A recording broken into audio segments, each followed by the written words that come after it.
హల్లెలూయా.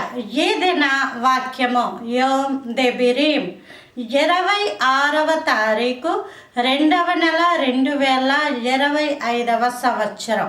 మన దేవుడిస్తున్న చక్కటి మాట కీర్తనల గ్రంథము 58వ అధ్యాయము 11వ వచనం. కావున నిశ్చయముగా నీతిమంతులకు ఫలము కలుగుననియు.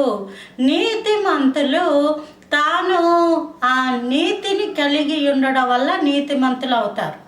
ఆ నీతి అన్నది ఏదైతే ఉందో క్రమము, పద్ధతి, అబద్ధాలు ఆడకూడదు, దొంగతనం చేయకూడదు, నరహత్య చేయకూడదు, అబద్ధ సాక్ష్యము పలకకూడదు, నీ పొరుగు అనేది ఏదియో ఆశించకూడదు, నీ దేవుడైన యెహోవాను తప్ప మరి దేనిని నీవు ఆరాధించకూడదని ఆజ్ఞలు ఏవైతే ఉన్నాయో ఈ ఆజ్ఞలన్నిటినీ మనము అనుసరించడం వల్ల నీతిమంతులం అవుతాం.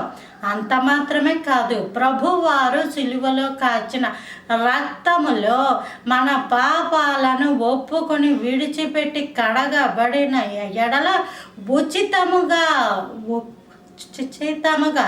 మనము నీతిమంతులం అవుతాం.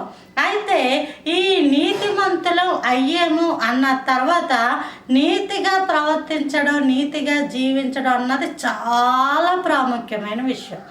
మొదటి విషయం ఎంత కష్టతరమో, రెండవది మనం ఏదైతే మనము కలిగి ఉన్నావో అది జీవితకాలం అంతయు మనము అనుసరించాలి, మనము చూపించాలి.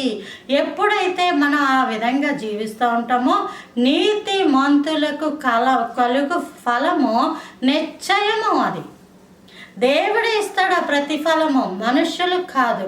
ఒక్కొక్కసారి మనుష్యులను చూసి వాళ్ళు ఏం చేశారో మనం కూడా అది చేయడానికి ప్రయత్నిస్తూ ఉంటాం, దానివల్ల ఫలము కలగదు.